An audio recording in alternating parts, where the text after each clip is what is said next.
me get you clipped in. Turn around back for me. And you are ready. Nice. Alright. What's going on, guys? 7-8 Stinking Lincoln here.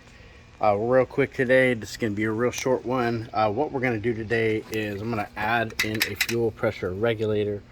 From what I've read online, the Motorcraft 4350 needs about 4.75 psi of steady fuel pressure. So I'm going to set this one at 5, and that way I'm going to actually regulate the fuel pressure going to the carb and just make sure that it's never getting flooded out, right?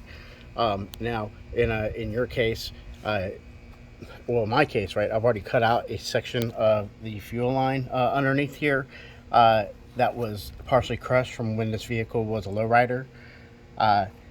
And you would need to, but how I'm doing this, right, you can do this approach, right? You would get you a little cutter like this, right? Let me get a little bit close up there for you. I got mine at Home Depot.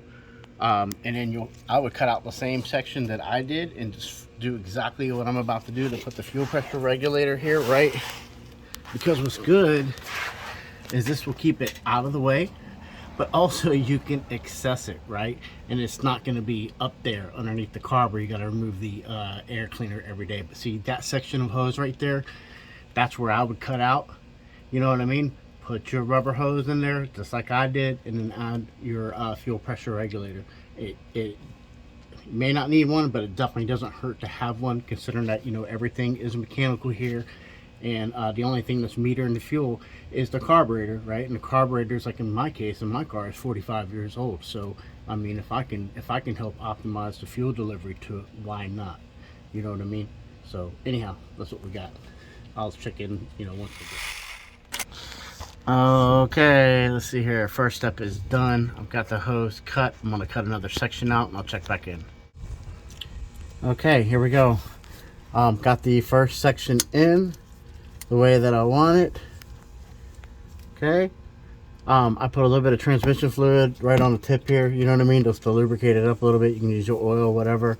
You know, because it's a pretty snug fit, and that's the way that you want it to. And I've got this one cranked down pretty decent.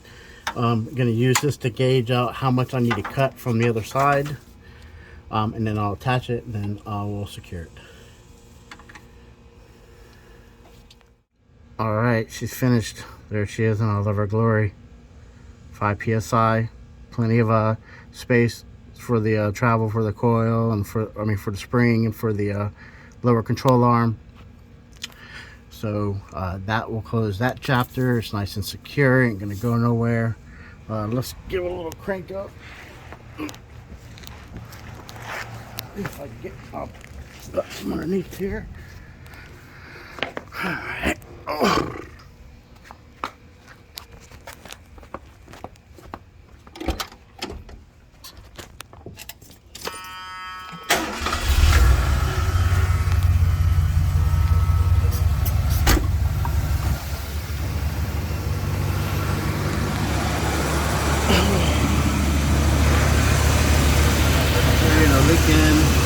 What we want to see.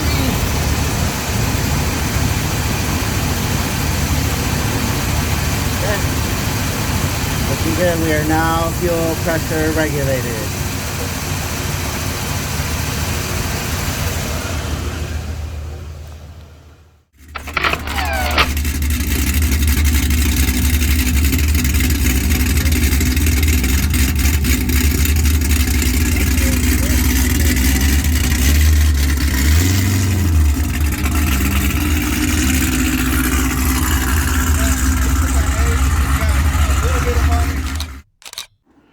Be sure to check out my dad's YouTube station, My Jeep.